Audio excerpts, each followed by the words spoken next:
Hello everyone, I'm your biology educator Biochar. Please do like and subscribe my channel.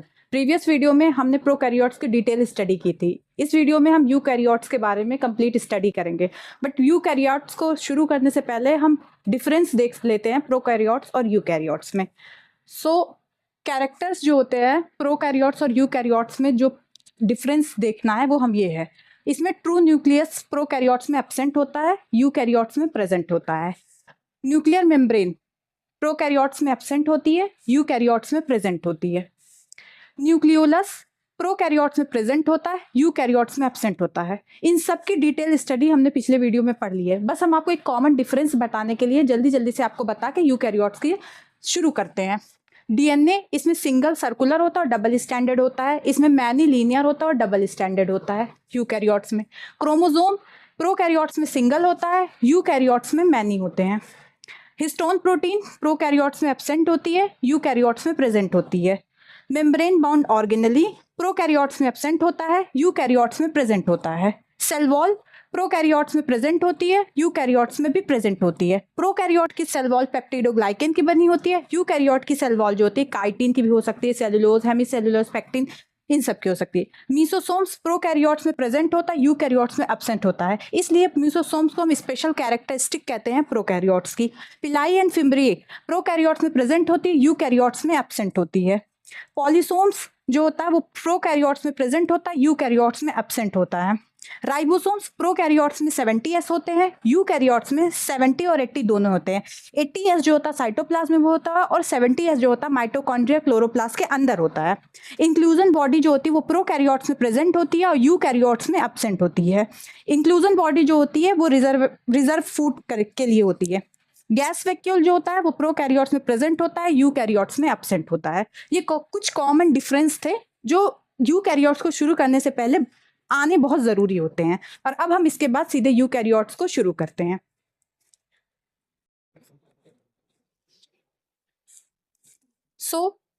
Eukaryotes, अब हम eukaryotes की detail study करेंगे। Eukaryote cell जो होता है उसमें कौन से ऑर्गेनेली होते हैं, मेम्ब्रेन बाउंड होते हैं, अनमेम्ब्रेन बाउंड होते हैं, डबल मेम्ब्रेन बाउंड होते हैं कि नहीं होते, इन सब चीज़ों के बारे में, इन सब चीज़ों का हम यूकैरियोट्स में डिटेल स्टडी करेंगे।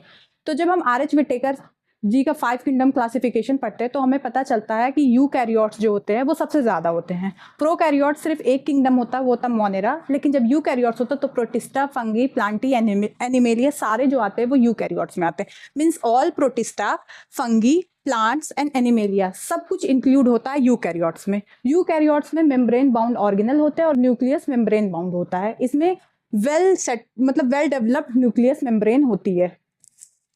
टाइप्स ऑफ ऑर्गेनेली, इसमें यूकैरियोट्स में कितने टाइप्स के ऑर्गेनेली पाए जाते हैं। विदाउट मेम्ब्रेन, कुछ ऑर्गेनेली विदाउट मेम्ब्रेन होते हैं लाइक एज अ प्रोकैरियोट्स, कुछ सिंगल मेम्ब्रेन होते हैं, कुछ डबल मेम्ब्रेन होते हैं।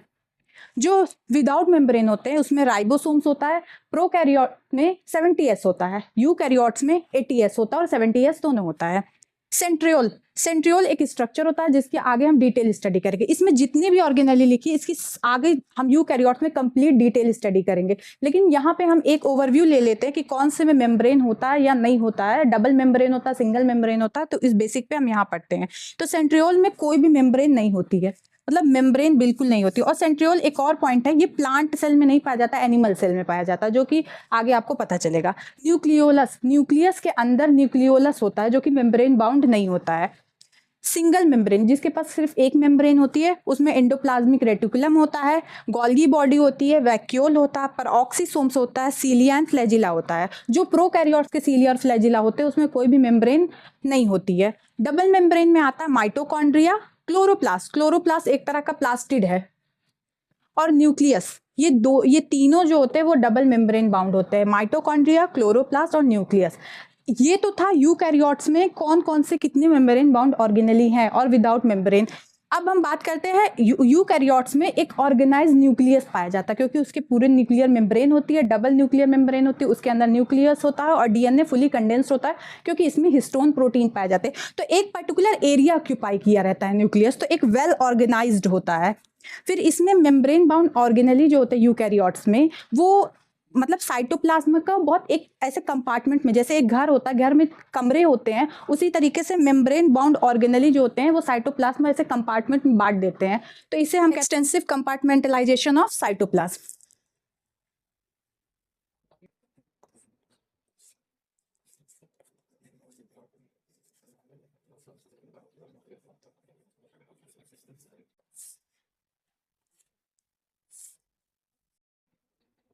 सो यूकैरियोट्स में जो हम मेन सेल के बारे में स्टडी करेंगे वो है प्लांट और एनिमल सेल। प्लांट और एनिमल सेल की हम कंप्लीट डिटेल स्टडी करेंगे और उसमें कौन कौन से ऑर्गेनेली होते हैं वो देखेंगे। तो पहले हम एक डिफरेंस देख लेते हैं कि कौन सा ऑर्गेनेली प्लांट में पाया जाता है, प्लांट सेल में पाया जाता है, और कौन सा एनिमल सेल में पाया जाता है। फिर हम उस ऑर्गेनेली को मतलब एक डिटेल व्यू में सारे ऑर्गेनेली के बारे में आगे पढ़ेंगे। तो सबसे पहले माइटोकॉन्ड्रिया और न्यूक्लियस प्लांट सेल में भी पाए जाते हैं और एनिमल सेल में भी पाए जाते हैं। दूसरा लाइसोसोम्स। अभी इस टाइम आपको लगेगा ये सब क्या है, इन सब के बारे में हम आगे डिटेल स्टडी करेंगे। अभी बस आप ये देख लीजिए कि लाइसोसोम्स जो है ऑर्गेनली है वो किसमें मिलता है और किसमें नहीं मिलता है, लेकिन आगे हम इसकी डिटेल स्टडी करेंगे और जो फंक्शन प्लांट सेल में है वही फंक्शन एनिमल सेल में है। तो ऐसा नहीं है कि अगर हम लाइसोसोम्स ऑर्गेनली पढ़ते हैं तो प्लांट सेल के लिए कुछ और लाइसोसोम्स, एनिमल सेल्स के लिए कुछ और फंक्शन है, ऐसा नहीं है। दोनों का सेम मतलब फंक्शन एक ही एनसीईआरटी में यूकैरियोट की बेसिक पे डिफाइंड है। तो अब लेकिन यूकैरियोट्स में भी कुछ ऑर्गेनली जो होते हैं वो प्लांट सेल में मिलते हैं, कुछ नहीं मिलते हैं। तो उस चीज का डिफरेंस देखने के लिए हम यहाँ पे एक स्मॉल ओवरव्यू ले लेते हैं। लाइसोसोम्स प्लांट सेल में भी पाए जाते हैं और एनिमल सेल में भी पाए जाते हैं। एंडोप्लाज्मिक रेटिकुलम और गोल्गी बॉडी ये भी प्लांट सेल में भी पाए जाते हैं और एनिमल सेल में भी पाए जाते हैं। प्लास्टिड जो होता है ये सिर्फ और सिर्फ प्लांट सेल में पाया जाता है और एनिमल सेल में ये नहीं पाया जाता है। तो एक ये चीज आपको देखनी है कि हाँ प्लास्टिड, अगर आपसे क्वेश्चन बन सकता है plastid is found in plant और एनिमल सेल और बोथ, तो आप प्लांट सेल लगाएंगे, एनिमल सेल में ये पाया नहीं जाता है। लार्ज सैप वैक्यूल जो कि प्लांट सेल में पाया जाता है और एनिमल सेल में नहीं पाया जाता है। सेल वॉल प्लांट सेल में पाई जाती है और एनिमल सेल में सेल वॉल नहीं होती है, सेल वॉल एनिमल सेल में नहीं होती है। सेंट्रियोल प्लांट सेल में नहीं होता है, एनिमल सेल में होता है। फ्लैजिला प्लांट सेल में भी होता है और एनिमल सेल में भी होता है। और स्टोर फूड प्लांट सेल में स्टार्च होता है, एनिमल सेल में ग्लाइकोजन होता है। और माइक्रोविलाई प्लांट सेल में नहीं होती है, एनिमल सेल में होती है। और मिडल लैमिला प्लांट सेल में होता है, एनिमल सेल में नहीं होता। प्लास्मोडेस्माटा प्लांट सेल में होता है, एनिमल सेल में नहीं होता। अब मिडल लैमिला, प्लास्मोडेस्माटा ये सब हम डिटेल स्टडी करेंगे जब हम आगे सेल वॉल पढ़ेंगे यूकैरियोट्स की। हाँ, सो अब हम डिटेल स्टडी करेंगे वो है सेल मेम्ब्रेन की, प्लाज्मा मेम्ब्रेन। सेल मेम्ब्रेन जो होता है या प्लाज्मा मेम्ब्रेन जो होती है वो सारे लिविंग ऑर्गेनिज्म में प्रेजेंट होती है, लिविंग सेल में हम कह सकते हैं प्रेजेंट होती है, चाहे वो प्रोकैरियोट्स हो चाहे वो यूकैरियोट्स हो, इन दोनों में सेल मेम्ब्रेन आपको मिलेगी और सेल मेम्ब्रेन दोनों की सेम होती है। ये क्वेश्चन पूछते हैं कि क्या सेल मेम्ब्रेन प्रोकैरियोट्स की, यूकैरियोट्स की सेम होती है, तो ये इसका आंसर होगा यस। बाकी बहुत सारे लोगों को जिनको नहीं पता रहता वो कहते हैं प्रोकैरियोट्स तो मोनेरा का है और यूकैरियोट्स में तो प्लांटी, फंगी, प्रोटिस्टा आ जाते हैं, तो इसलिए बहुत कंफ्यूजिंग क्रिएट होती है कि कैसे प्लाज्मा मेम्ब्रेन सेम हो गई। लेकिन जब इलेक्ट्रॉन माइक्रोस्कोप से देखा गया तो ये पाया गया प्रोकैरियोट्स और यूकैरियोट्स की जो प्लाज्मा मेम्ब्रेन होती है वो सेम होती है। और ये प्लाज्मा मेम्ब्रेन जो होती है वो डेड सेल में एब्सेंट होती है।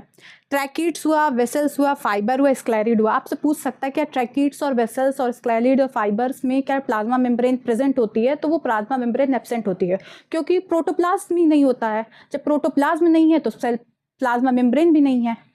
1950 में सबसे पहले इलेक्ट्रॉन माइक्रोस्कोप की हेल्प से सेल मेम्ब्रेन या प्लाज्मा मेम्ब्रेन की स्टडी की गई थी और ये स्टडी आरबीसी पे की गई थी। और सब क्वेश्चन हमारे माइंड में ये आना चाहिए कि क्यों आरबीसी को ही लिया गया, नॉर्मल सेल कोई भी क्यों नहीं लिए गए, स्किन का सेल क्यों नहीं ले लिया गया या डब्ल्यूबीसी के सेल क्यों नहीं लिए गए। तो आरबीसी को लेने का मेन मोटिव ये था क्योंकि उसमें माइटोकॉन्ड्रिया एब्सेंट था, गोल्गी बॉडी उसमें एब्सेंट थी, एंडोप्लाज्मिक रेटिकुलम उसमें एब्सेंट था, इवन तो उसमें न्यूक्लियस तक एब्सेंट था। और न्यूक्लियस एब्सेंट होने का मेन मोटिव इसमें ये रहता है ताकि ज़्यादा से ज़्यादा मैक्सिमम हीमोग्लोबिन का कंटेंट आरबीसी के सेल में आ सके और मैक्सिमम ऑक्सीजन कैरी कर सके, इसलिए उसमें न्यूक्लियस एब्सेंट था। तो हमने आरबीसी की स्टडी इसलिए की क्योंकि उसमें मैक्सिमम ऑर्गेनली एब्सेंट होते हैं। बचा क्या प्लाज्मा मेम्ब्रेन, हम उसको डिटेल स्टडी आराम से उसमें कर सकते हैं और क्लियरली विजिबल होगा, तो इसलिए हमने आरबीसी का स्टडी किया इलेक्ट्रॉन माइक्रोस्कोप से 1950 में। ये डेट बहुत इंपॉर्टेंट है, अक्सर करके यहाँ पे कंफ्यूजन होती है कि 1950 था या 1850 था, वो तो ये 1950 रहेगा। और जो प्लाज्मा मेम्ब्रेन होती है वो सिलेक्टिव परमेबल होती है, जो कि सिर्फ सम सल्यूट को ही अलाउ करती है और सॉल्वेंट को अलाउ करती है। तो कुछ इंपॉर्टेंट टर्म्स होते हैं, जैसे आपको पता होना चाहिए। अब आपसे पूछ ले सिलेक्टिव परमेबल इम्परमेबल में डिफरेंट क्या होता है, डिफरेंस क्या होता है, तो इम्परमेबल जो होता है वो सल्यूट और सॉल्वेंट दोनों को नहीं अलाउ करती है प्लाज्मा मेम्ब्रेन से जाने के लिए, तो इम्परमेबल होगी। फिर आता फ्रीली परमेबल, नाम से ही होता है कि इम्परमेबल हम किसी को नहीं आने देंगे, चाहे वो सल्यूट हो चाहे वो सॉल्वेंट हो, सबके लिए मतलब हम किसी को भी अलाउ नहीं करेंगे। फ्रीली परमेबल कोई भी आए हमारे पास, हम सबको अलाउ कर देंगे अपने पास से जाने के लिए, चाहे वो सोल्यूट हो चाहे वो सॉल्वेंट हो, सब अलाउ होगा, तो फ्रीली कोई भी कुछ भी करे। सेमी परमेबल, सल्यूट तो बिल्कुल भी अलाउ नहीं है, सॉल्वेंट, सेमी मतलब आधा, आधा मतलब सॉल्वेंट को अलाउ कर देंगे, सल्यूट को हम बिल्कुल भी अलाउ नहीं करेंगे। सिलेक्टिव परमेबल मतलब सॉल्वेंट को तो हम अलाउ कर देंगे, मतलब सम सॉल्यूट को सिर्फ हम अलाउ करेंगे, मतलब सम सॉल्यूट और सॉल्वेंट सिलेक्टिव परमेबल में अलाउ होते हैं। तो वही है कि प्लाज्मा मेम्ब्रेन जो होती है वो सिलेक्टिव परमेबल होती है, जो कि अलाउ करती है सम सॉल्यूट और सॉल्वेंट को। ये आप एक स्क्रीनशॉट ले लीजिए, और बहुत इंपॉर्टेंट नोट से आपको एक एक पॉइंट एनसीईआरटी का इसमें मिलेगा। इसको पढ़ने के बाद आपको एनसीईआरटी ऐसी लगेगी कि यार ये तो सब हमें आता है। आरबीसी, जिसे हमने इलेक्ट्रॉन माइक्रोस्कोप में देखा था, तो वो आरबीसी जो होता है उसमें 40% आपको लिपिड मिलेगी और 50% प्रोटीन मिलेगी। तो ये क्वेश्चन एनसीईआरटी से बहुत इंपॉर्टेंट है। आपसे एक क्वेश्चन पूछ सकता है कि लिपिड जो होता है वो 50% है या प्रोटीन 50% है, तो आपको याद रखना है लिपिड 40% है, प्रोटीन 50% है। P5 प्रोटीन 50, इस तरह से आप लर्न कर सकते हैं। Protein 50, lipid 40, lipid 40%, protein 50%। Cell membrane जो होती है वो मेनली जो होता है कंटेन करती है लिपिड पहला, प्रोटीन और कार्बोहाइड्रेट्स। कार्बोहाइड्रेट्स के बारे में बाद में पता चला कि प्लाज्मा मेम्ब्रेन में कार्बोहाइड्रेट्स भी होती है। Ratio of protein and lipid vary in different cell type, ये भी एनसीईआरटी की लाइन है। आपसे पूछ सकता है कि जितने भी सेल होते हैं क्या सब में प्रोटीन और लिपिड का कंटेंट सेम होता है आरबीसी के जितना होता है, तो ये नहीं, डिफरेंट सेल में डिफरेंट कंटेंट होता है, वो उसकी एक्टिविटी के हिसाब से होता है।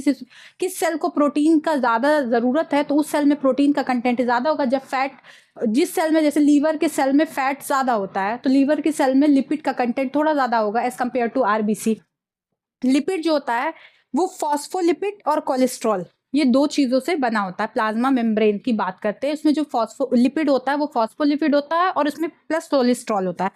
कोलेस्ट्रॉल सारे प्लाज्मा मेम्ब्रेन में नहीं पाया जाता है। प्लांट सेल में आपको कोलेस्ट्रॉल देखने को नहीं मिलेगा, क्योंकि कोलेस्ट्रॉल जो होता है वो स्टेबिलिटी प्रोवाइड करता है प्लाज्मा मेम्ब्रेन को। तो कोलेस्ट्रॉल जो होगा वो एनिमल सेल में प्लस माइकोप्लाज्मा में, माइकोप्लाज्मा जो होता है वो जो प्रोकैरियोट्स है, जो जिसके पास सेल वॉल नहीं है उसमें, और एनिमल सेल में कोलेस्ट्रॉल देखा जाता है, वो भी 8% के अराउंड।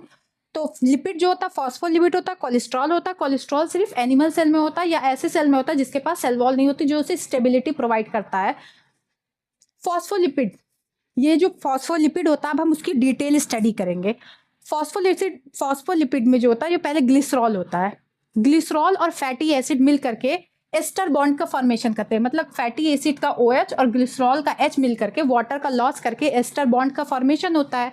और ये दो चेन मतलब डाइग्लिसराइड और थर्ड वाली मतलब थर्ड पार्ट पे जो ये यहाँ पे आकर के फॉस्फेट अटैच होता है, फॉस्फोरिक एसिड से फॉस्फेट आकर के अटैच हो जाता है। तो ये फॉस्फोलिपिड का एक स्ट्रक्चर फॉर्म हो गया। इसमें जो ये हेड पार्ट होता है ये फॉस्फोरस का पार्ट होता है, फॉस्फेट होता है, ठीक है, फॉस्फेट होता है, ये वाटर लविंग होता है। और जो ये दोनों टेल होती है ये हाइड्रोफोबिक होती है, और ये जो टेल होती है वो सैचुरेटेड अनसैचुरेटेड दोनों होती है। ये बायोमॉलिक्यूल्स में मेंशन है कि दोनों हो सकती है, सैचुरेटेड अनसैचुरेटेड। लेकिन जब आप एनसीईआरटी पढ़ेंगे तो आपको उसमें सिर्फ सैचुरेटेड मेंशन है, जो प्लाज्मा मेम्ब्रेन होती है वो सैचुरेटेड होती है। दूसरा जो होता है ये जो फॉस्फोलिपिड होता है इसे हम लेसिथिन कहते हैं। ये भी आपको बायोमॉलिक्यूल्स चैप्टर में मिलेगा कि फॉस्फोलिपिड का एक जो टाइप है वो है लेसिथिन। तो प्लाज्मा मेम्ब्रेन में फॉस्फोलिपिड जो होती है वो अरेंज होती है बाई लेयर में। Phospholipid arrange in by layer, मतलब एक लेयर ऐसी दूसरी लेयर ऐसी, तो ये बाई लेयर होगी। In such a manner that polar head in contact with water and non polar head is protected from water. ये पोलर हेड जो होता है वो बाहर की साइड होता है और इन साइड देखो टेल होती है नॉन पोलर जो होती है वो इनसाइड होती है। तो पानी अगर इस साइड हो या पानी इस साइड हो, ये नॉन पोलर पार्ट को प्रोटेक्ट कर देता है। तो polar head in contact with water and non polar head are protected by the polar head. मतलब ये पोलर हेड इस नॉन पोलर टेल को प्रोटेक्ट कर लेता है बाई लेयर में अरेंज करके। इसमें जो प्लाज्मा मेम्ब्रेन की अरेंजमेंट होती है उसमें कुछ इस तरह से अरेंजमेंट होती है। ये प्रोटीन होती है, इंटीग्रेटेड प्रोटीन होती है और पेरीफेरी प्रोटीन होती है। प्रोटीन दो तरह की होती है, एक होती है इंट्रिंसिक, एक होती है एक्सट्रिंसिक। इंट्रिंसिक मतलब जो पार्शली और कंप्लीटली बरीड होती है इन द प्लाज्मा मेम्ब्रेन में, ये जो होती है वो 70% होती है। इंट्रिंसिक प्रोटीन जो होती है या इंटीग्रल प्रोटीन बोलते हैं, और ये एक्सटेंसिक प्रोटीन होती है जो कि surface of the plasma membrane के होती है। सरफेस या इस सरफेस पे भी हो सकती है प्लाज्मा मेम्ब्रेन की, और यहाँ पे भी हो सकती है, बोथ साइड में हो सकती है, और ये 30% होती है। ये होती है इंटीग्रेटेड प्रोटीन या इंट्रिंसिक प्रोटीन, और ये होती है पेरीफेरी प्रोटीन या एक्सट्रिंसिक प्रोटीन। जब इस प्रोटीन पे शुगर की जो ये अरे शुगर जब आ करके इस पे ऐड हो जाती है तो इसे हम ग्लाइकोप्रोटीन कहते हैं। और जब हमारे बॉडी में कोई सेल आता है और उसे देख करके हमारी बॉडी एंटीबॉडी प्रिपेयर करती है, तो इसी अरेंजमेंट, इसे एंटीजन कहते हैं, इसी एंटीजन की अरेंजमेंट की बेसिक पे हमारी बॉडी में एंटीबॉडी तैयार होती है। ये जो सेल मेम्ब्रेन पे जो शुगर होती है और प्रोटीन की जो अरेंजमेंट होती है, इसी को हम एंटीजन, इसी के बेसिक पे हमारी बॉडी एंटीबॉडी बनाती है और हम इसे एंटीजन कहते हैं। आरबीसी की सरफेस पे कौन सा एंटीजन होता है, ये शुगर और प्रोटीन ही डिसाइड करता है, और इसी के बेसिक पे हमारी बॉडी फिर एंटीबॉडी बनाती है। Intrinsic protein, extrinsic protein 70%, 30%। आपसे ये पूछ सकता है हमारे जो प्लाज्मा मेम्ब्रेन होती है उस पर सबसे ज्यादा कौन सी प्रोटीन होती है, इंट्रिंसिक प्रोटीन होती है, एक्सट्रिंसिक प्रोटीन होती है। तो 70% जो होती है वो इंट्रिंसिक प्रोटीन होती है और 30% एक्सट्रिंसिक प्रोटीन होती है। और ये प्रोटीन जो होती है वो, इसका रोल जो होता है वो ट्रांसपोर्ट ऑफ मॉलिक्यूल्स में, कि सेल के अंदर कौन से मॉलिक्यूल्स को भेजना और बाहर से, अंदर से कौन सा मॉलिक्यूल्स बाहर ले जाना है, ये प्रोटीन ही डिसाइड करती है। और ये प्रोटीन ही जो करना होता है ट्रांसफर करती है, मैक्सिमम यही करती है। लिपिड से भी ट्रांसफर होते हैं लेकिन नॉन पोलर मॉलिक्यूल्स लिपिड से ट्रांसफर होते हैं, लेकिन अगर हमें पोलर मॉलिक्यूल्स को, अगर हमें प्लाज्मा मेम्ब्रेन से ट्रांसपोर्ट करना हो तो हमें चैनल या पंप की ज़रूरत होती है, वो प्रोटीन के बने होते हैं। वो इसी इंट्रिंसिक या एक्सट्रिंसिक प्रोटीन में ही डिफ्रेंशिएटेड होते हैं कि चैनल प्रोटीन्स कैसे अरेंज हैं। तो इस बेसिक पे ये पूरा मतलब एनसीईआरटी कंप्लीट है, आप अच्छे से पढ़िए। अभी हम आगे और आपको फैसिलिटेट डिफ्यूजन, एक्टिव ट्रांसपोर्ट को एक्सप्लेन करते हैं, और प्लाज्मा मेम्ब्रेन के कुछ वर्क होते हैं, सेल डिवीजन हुआ, एंडोसाइटोसिस हुआ, इन सबको भी अब आगे हम एक्सप्लेन करेंगे।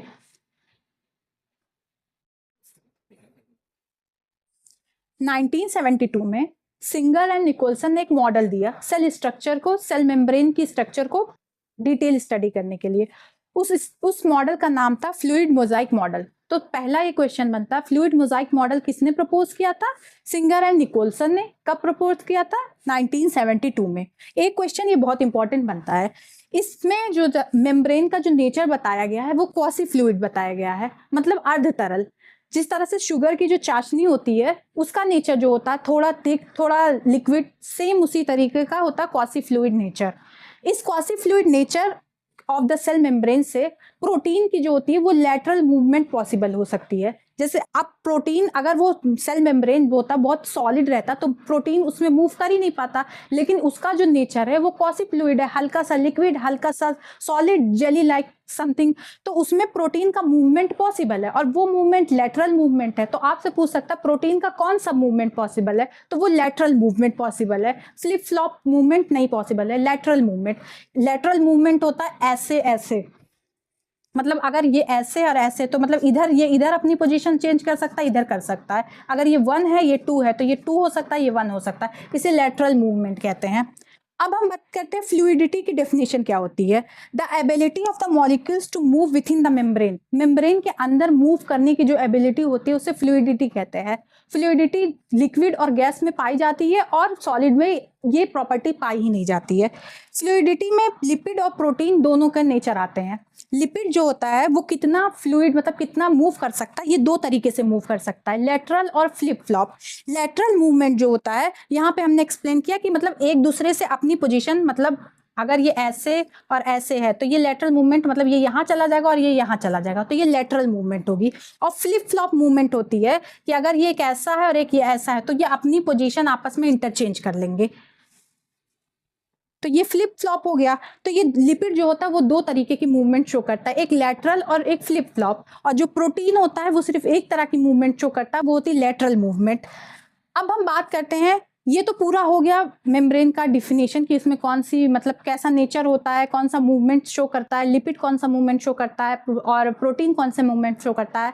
अब प्लाज्मा मेम्ब्रेन के हम रोल्स के बारे में पढ़ेंगे कि प्लाज्मा मेम्ब्रेन का रोल क्या क्या होता है। तो प्लाज्मा मेम्ब्रेन जो होती है वो सेल ग्रोथ में बहुत इंपॉर्टेंट होती है। कोई भी सेल ग्रो करेगा तो जाहिर सी बात है वो प्लाज्मा मेम्ब्रेन भी अपना डायमेंशन बड़ा करेगी। तो ये सेल ग्रोथ होगी तो प्लाज्मा मेम्ब्रेन की वजह से ही होती है। उसमें सेक्रीशन होता है, जब भी कोई चीज़ आप बाहर सेक्रीट करता है तो वो प्लाज्मा मेम्ब्रेन की वजह, प्लाज्मा मेम्ब्रेन ही सेक्रीट करता है। इंटरसेलुलर जंक्शन में जो भी कम्युनिकेशन होती है, गैप जंक्शन, टाइट जंक्शन जो भी होता है, वो इंटरसेलुलर जंक्शन भी प्लाज्मा मेम्ब्रेन का ही रोल होता है। इंडोसाइटोसिस, मतलब कोई चीज़, हम कोई भी सेल अपने अंदर कोई चीज़ लेता है तो उसे हम इंडोसाइटोसिस कहते हैं। जब वो ईटिंग करता है, मतलब वो जब सॉलिड पार्टिकल को लेता है उसे हम फैगोसाइटोसिस कहते हैं। और जब वो ड्रिंक करता है, मतलब पानी के पार्टिकल को अंदर लेता है, उसे फिंकोसाइटोसिस कहते हैं।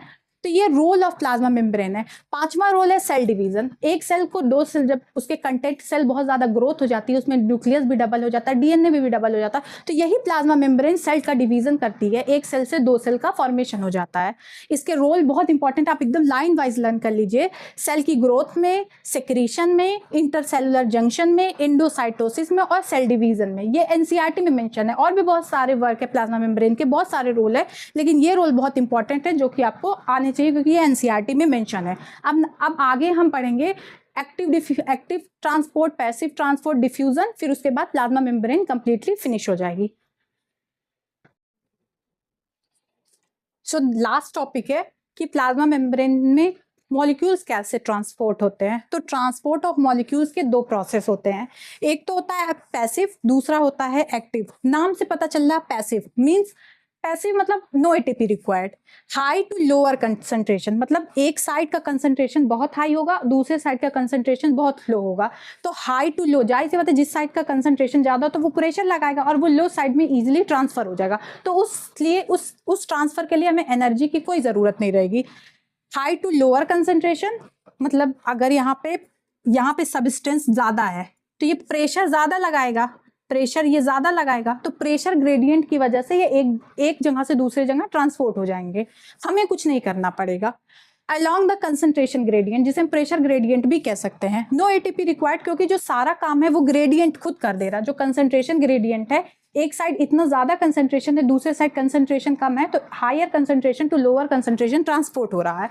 और ऐसे ट्रांसपोर्ट को हम डाउन हिल कहते हैं। जैसे जब आप सीढ़ी पे से कोई चीज़ गिरता है तो वो डायरेक्ट गिरता, आप जब सीढ़ी पे से उतरते हैं तो आपको बहुत ज़्यादा एनर्जी नहीं होती, आप तुरंत धड़ धड़ धड़ धड़ उतर जाते हैं, क्योंकि आपको वहाँ पे मतलब एनर्जी की रिक्वायर्ड नहीं होती, वो एक बाहर से प्रोसेस हो रहा होता है। जैसे ग्रेविटी कहते हैं ना, उस टाइम ग्रेविटी वर्क कर रही होती है और यहाँ पे कंसंट्रेशन वर्क कर रहा होता है, तो कंसंट्रेशन ग्रेडियंट यहाँ वर्क कर रहा होता है, तो एटीपी की ज़रूरत नहीं होती है। तो ये पैसिव प्रोसेस जो होता है वो दो तरीके से होता है, एक तो सिंपल डिफ्यूजन और दूसरा होता है फैसिलिटेटेड डिफ्यूजन। फैसिलिटेटेड डिफ्यूजन और सिंपल डिफ्यूजन को हम आगे पढ़ते हैं। सिंपल डिफ्यूजन में क्या होता है, जो नॉन पोलर मॉलिक्यूल्स होते हैं वो प्लाज्मा मेम्ब्रेन की जो लिपिड होती है उससे ट्रांसपोर्ट होते हैं। नॉन पोलर मॉलिक्यूल जो लायोफिलिक मॉलिक्यूल्स होते हैं वो प्लाज्मा मेम्ब्रेन की जो लिपिड होती है वहाँ से ईजिली ट्रांसपोर्ट हो जाते हैं। लेकिन फैसिलिटेटेड डिफ्यूजन में कुछ पोलर मॉलिक्यूल्स होते हैं जो इनसाइड या आउटसाइड सेल की उसकी कंसंट्रेशन बहुत ज़्यादा होती है। तो जब ज़्यादा कंसंट्रेशन होती है, बट ये पोलर होते हैं तो कंसंट्रेशन तो ज़्यादा है लेकिन इसको ट्रांसपोर्ट लिपिड क्लियर कर नहीं सकती, क्योंकि लिपिड जो होती है लायोफिलिक होती है, मतलब वाटर, मतलब पोलर हेटिंग होती है। तो अब इसको ट्रांसपोर्ट करने के लिए यहाँ पे चैनल होते हैं, प्रोटीन के, कैरियर प्रोटीन जो होती है वो चैनल होती है। जब भी polar molecules carrier protein channel के थ्रू ट्रांसपोर्ट होता तो वहाँ पे एटीपी की कोई रिक्वायरमेंट नहीं होती है। अगर इस चैनल की जगह पंप होता, अगर कैरियर प्रोटीन यहाँ चैनल की जगह पंप होता तो वहाँ पे हमें एटीपी की रिक्वायरमेंट होती। तो फैसिलिटेटेड डिफ्यूजन जो होता है वो पैसिव होता है, लेकिन इसमें हम प्रोटीन के कैरियर यूज़ करते हैं। वो कैरियर जो होता है वो चैनल होता है और उसमें एटीपी की रिक्वायरमेंट नहीं होती है। यहाँ पे भी कंसंट्रेशन ग्रेडियंट ही वर्क करता है, क्योंकि यहाँ पे पोलर मॉलिक्यूल्स का एक साइड कंसंट्रेशन बहुत हाई होगा, दूसरे साइड कंसंट्रेशन लो होगा, तो high concentration concentration to low concentration move करता है पोलर मॉलिक्यूल, बट वो through carrier protein, not from the lipid membrane, it's move through the channel, ये चैनल के थ्रू। अगर इस चैनल की जगह प्रोटीन, चैनल की जगह अगर पंप मेंशन होता तो वहां पे हम कहते हैं ये एक्टिव ट्रांसपोर्ट है और यहाँ पे एटीपी की रिक्वायरमेंट होगी। तो नेक्स्ट पैसिव के बाद अब हम एक्टिव की डिटेल स्टडी करते हैं। ये लो टू हाई कंसंट्रेशन की ओर ट्रांसफर होता, मतलब अगर एक साइड दो आदमी और दूसरे साइड 5 आदमी है तो 2 आदमी का जो प्रेशर होगा वो उस साइड से 5 आदमी के प्रेशर की साइड कोई भी मॉलिक्यूल्स जाएगा। तो अगेंस्ट कंसंट्रेशन ग्रेडियंट, मतलब अगर यहाँ पे 2 मॉलिक्यूल्स ऑफ शुगर है और यहाँ पे 5 मॉलिक्यूल्स ऑफ शुगर है तो शुगर की मूवमेंट 2 से 5 के साइड होगी और यहाँ पे एटीपी रिक्वायर्ड होगा। यहाँ पे देखो प्रेशर ग्रेडियंट तो वर्क नहीं कर रहा, हमने प्रेशर ग्रेडियंट के अगेंस्ट वर्क खुद करना पड़ रहा है, तो यहाँ पे एटीपी की रिक्वायरमेंट होगी क्योंकि प्रेशर तो 5 to 2 आने के लिए अप्लाई होगा, लेकिन हमने 2 to 5 ट्रांसफर करने के लिए खुद एनर्जी दी, खुद वर्क किया, तो यहाँ पे एटीपी रिक्वायर्ड होगी। और ये अपहिल होता है, मतलब हम खुद कर रहे हैं, हम खुद उसे चढ़ा रहे हैं, ये डायरेक्ट नहीं हो रहा है। इसका जो एक्टिव ट्रांसपोर्ट का जो बेस्ट एग्जांपल है वो सोडियम पोटेशियम पंप है। सोडियम पोटेशियम पंप में और हाँ, एक्टिव ट्रांसपोर्ट में जो कैरियर प्रोटीन होता है वो पंप होता है। देखो यहाँ पे आया ना, पंप अगर कहीं भी आया और वो कैरियर प्रोटीन है तो वहां पे एटीपी का यूज होगा और वो एक्टिव ट्रांसपोर्ट कहलाएगा। सोडियम पोटेशियम पंप जो होता है वो इस तरह से यूज होता है कि 3 sodium outside of the cell membrane जाते हैं थ्रू द पंप और 2 पोटेशियम सेल के इनसाइड आते हैं। 3 आउटसाइड जाते हैं सोडियम और 2 पोटेशियम इनसाइड आते हैं, पोटेशियम आयंस। 3 सोडियम आयन बाहर जाता है, 2 पोटेशियम आयन अंदर आता है और 1 एटीपी का यूज होता है, तो इसे हम कहते हैं सोडियम पोटेशियम पंप। 3 सोडियम बाहर जाता है, 2 पोटेशियम अंदर आता है और 1 एटीपी का यूज होता है और इसे कहते हैं सोडियम पोटेशियम पंप।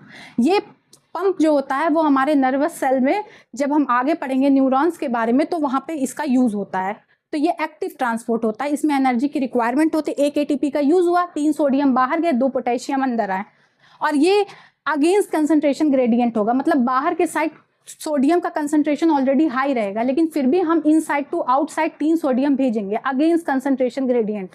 तो ये पूरा एक्टिव का हो गया, ये पैसिव का हो गया। पैसिव में एनर्जी नहीं रिक्वायर्ड होती है, एक्टिव में एनर्जी रिक्वायर्ड होती है। एक्टिव अप हिल्स होता है, पैसिव डाउन हिल्स होता है। इस पे बहुत क्वेश्चन पूछे जाते हैं, अप हिल और डाउन हिल। डाउन हिल में पैसिव आता है, अप हिल में एक्टिव आता है। एटीपी रिक्वायर्ड होती है, अगेंस्ट कंसंट्रेशन ग्रेडियंट होता है, मतलब 5 to 2 के साइड नहीं, 2 to 5 के साइड ट्रांसफर होता है, मतलब जिस साइड लोग कम होंगे उसके, जिस साइड ज्यादा होंगे कम से ज्यादा की साइड ट्रांसफर होता है। तो ये पूरा हो गया ट्रांसपोर्ट ऑफ मॉलिक्यूल्स का। अब प्लाज्मा मेम्ब्रेन, सेल मेम्ब्रेन अब फिनिश होती है। नेक्स्ट हम सेल वॉल की स्टडी करेंगे नेक्स्ट वीडियो में।